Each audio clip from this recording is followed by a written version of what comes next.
doesn't look like your typical card-carrying militant feminist like Janelle Testa. So now the question becomes, why can't this attractive woman find a man? Why does this woman think that all of the good guys are taken when she clearly appears to be attractive enough to, at the very least, warrant some attention, right? I mean, it's obvious she's not invisible to men. So why is a woman like her, why does a woman who looks like her asking where all the good men have gone in so many words? Well, I did a little bit of digging and I found an article published around the same time as this article, and it is entitled, "I Almost Left the Love of My Life Because of My Ego," which was also published 3 years ago. So she has two articles that she's written. One that asks where all the good men have gone, and another that talks about how she almost left the love of her life. You know what this means, right, guys? It means that she's no longer with the love of her life, because if the love of her life article published first, then the where have all the good men gone article means really she was in a relationship but looking to branch swing. And if the good men article was published first, then she ended up leaving the love of her life, because why else would a woman ask, where have all the good men gone, if she were still in a relationship with the love of her life? So the article that Larry T submitted led us to the article that is going to give us the answers as to why a woman as attractive as Melanie Kernodle isn't getting opportunities with high value guys. So let's go ahead and get started here. She starts the article, she says, quote, "When you are in a relationship with someone for a few years, things can start to get stale if you're not careful. And this was happening with my guy and I didn't even realize it. At some point, I let my ego grow so big that I almost left the love of my life. I was in a relationship with my potential forever person, but I thought I was so much better than him and I almost lost him because of it. Here's how I let my ego get in the way, and what you should do and what you should avoid doing at all costs if you want your relationship to last." So right out of the gate, she starts to qualify her statement. A man is either the love of your life or he is not. And it's a safe assumption that when she wrote this article, she was still with him. Yet 3 sentences in, she qualifies the label and starts to hedge when she says potential forever person. So which is it, Melanie? Is he the love of your life or is he the potential love of your life? Because they are two very different things. Of course, now we know that he was Mr. Potential because they're not together anymore.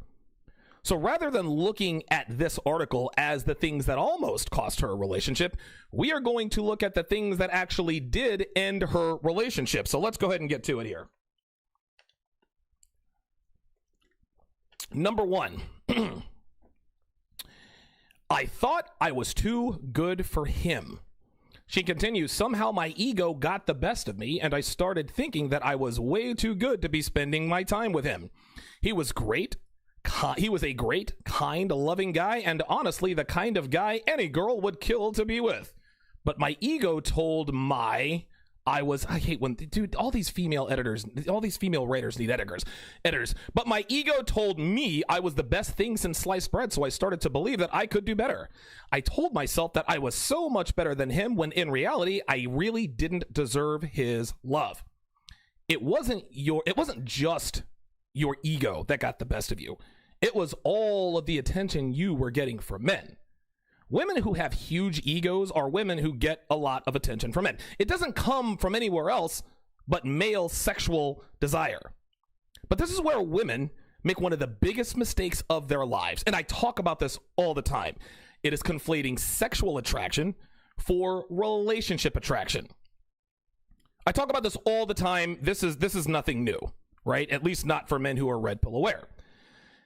Melanie thought that because men wanted to have sex with her, that men also wanted to commit to her. Now, to be fair, she was in her 20s. And women in their 20s get both sexual attention, which leads to men also wanting to commit to her because they're trying to lock down a young female, as all men try to do. But that wasn't the only factor, guys. The other factor is our feminist culture. Our feminist culture glorifies women for literally nothing. If you have 2 X chromosomes, you're amazing. You're special. If you have 2 X chromosomes, you're unique. You are awesome. Well, why is she so amazing? She's just a woman. People might ask, oh my God, misogynist, she's amazing. Anytime you question a woman's amazingness or awesomeness, you're labeled a misogynist. Anyway, girls in this country are taught from birth that they are these special otherworldly beings that deserve the world simply because they're girls, and it escalates from there. Then when they get with a guy, they're always thinking, can I do better than him? And the reason she does this is because she's been told she deserves the best of everything simply for showing up and existing. Then, of course, Miss Kernodle waxes poetic about how kind and loving her now ex-boyfriend was, and the kind of guy that any girl would kill to be with. She's lying. Not about the kind and loving part, but about girls killing to be with guys like this. Well, why wouldn't a girl want to be with a kind, loving guy? Because a man that a female describes as kind and loving, we know that is a man who is weak. Well, how do you know that? Well, let's go over a few things that women say they want in a man that are only exhibited by weak men. And again, you have to understand, feminism is to blame for this. I want a man who lets me be me. Translation: I want a man who allows me to walk all over him, misbehave, and disrespect him. I want a man who accepts me for who I am. Translation: I want a man who doesn't care that I'm fat, have a bad attitude, and cannot cook. I want a man who will respect my privacy. I want a man who stays out of my business. Translation: I want a man who makes it easy for me to cheat on him. So when Miss Kernodle talks about her kind and loving boyfriend, she's talking about a weak individual, which segues seamlessly into number 2. I gave my attention to other guys who wanted me. Oh boy, here we go. She says, quote, I gave my attention to other guys. She says, quote, I was in a serious relationship, but when other guys started hitting on me, I felt flattered. I liked it, and even though I knew it was wrong, I let them keep doing it because it made my ego feel better. I thought I was hot stuff because so many guys wanted my attention. I didn't stop to think how it would affect my relationship. I almost dumped the love of my life for some fling or one-night stand. Luckily, she says, I realized what I was doing and changed my actions before things got to a breaking point. And now, gentlemen, we are starting to understand why she's having trouble finding a man. She's a serial cheater, gentlemen, like most attractive American women. Do you see how she just dismisses commitment, guys? Do you see how she said, yeah, I was in a serious relationship, but when other guys started hitting on me, I was flattered. So even though she acknowledges that she was in a serious relationship, her female hindbrain, influenced by feminism, prioritized flattery from other men, even though she knew it was wrong.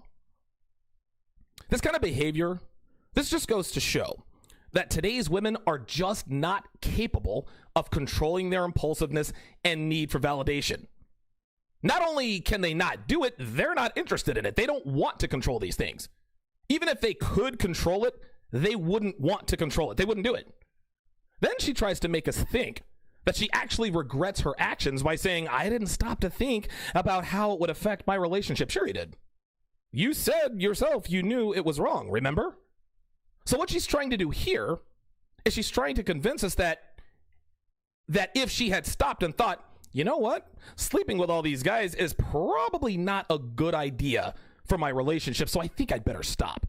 Then she would never have had all of those flings and one-night stands had she just stopped and thought. But not to worry, she stopped cheating just in the nick of time before things got to a breaking point.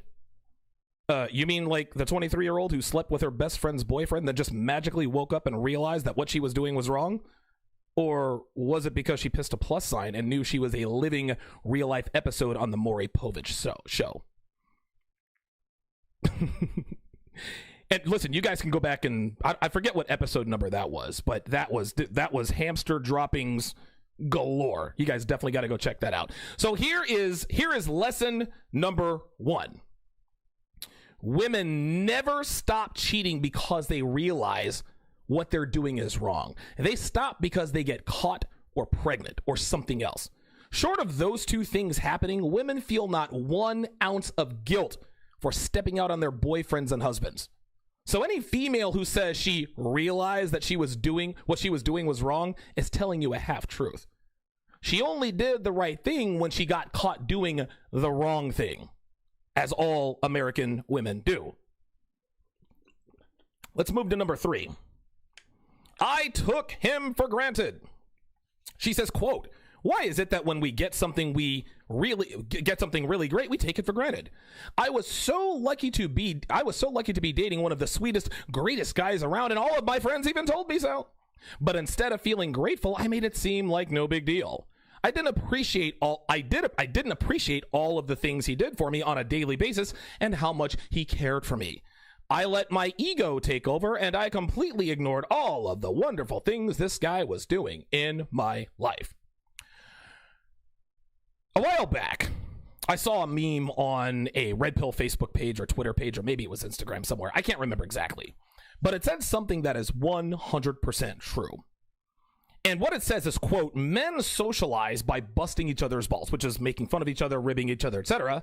"And women socialize by complimenting each other, and neither means it." Melody's friends all told her that she had an awesome boyfriend and that he was the sweetest, greatest guy. He was one of the sweetest, greatest guys around. But Melody's friends also knew that Melanie's now ex-boyfriend was weak. Again, she used the language sweetest and greatest, and we defined what that really means a little bit earlier. Now, don't misunderstand me here, guys. I don't want you to get me wrong here. I'm not saying that her friends didn't mean what they said, but as females, they clearly understood who and what her now ex-boyfriend was.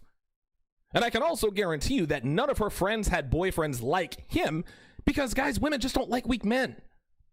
Her friends were sleeping with the bad boy douchebags just like every attractive American woman in her 20s. And then, of course, she talks about all of the little things he did for her on a daily basis that showed her how much he cared about her, but then she wonders why she took it for granted and acted like it was no big deal. Well, the answer to her question is simple. The answer to, well, why did I take all of these things for granted? The answer to this is simple. Because he didn't make her earn it, gentlemen. This is the problem with today's men. Today's men reward their girlfriends and wives with gifts. They reward them with praise, trips.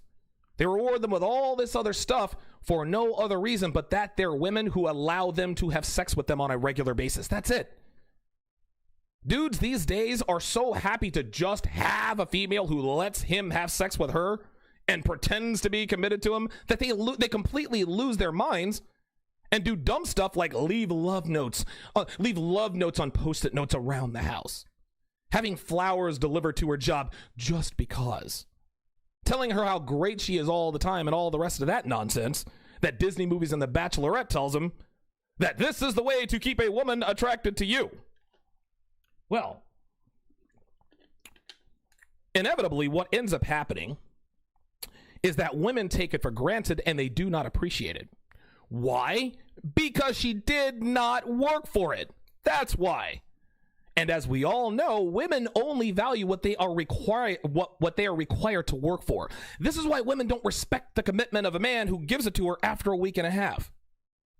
She thinks to herself, dude, all I did was have sex with him a few times and he already wants me to meet his family? Like, what the hell is this guy's problem? Why does he want to commit too early?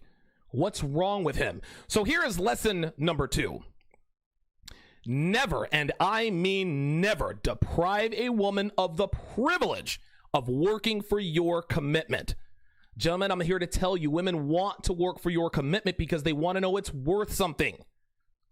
If you just give it to her for nothing, but just a few nights of sex, she's not going to value what you've given her. She's given everybody sex. She needs to give you something other than sex to value your commitment.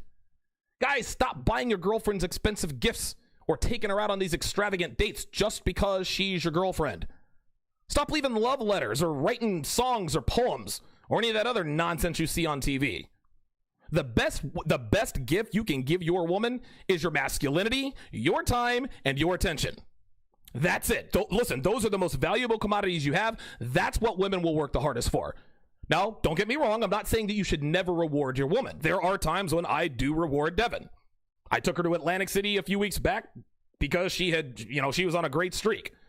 But I don't do it often, and I never do it for nothing. If you give a female something she has not earned, she's going to take it for granted, and she's going to act like it's no big deal, just like Ms. Curnota.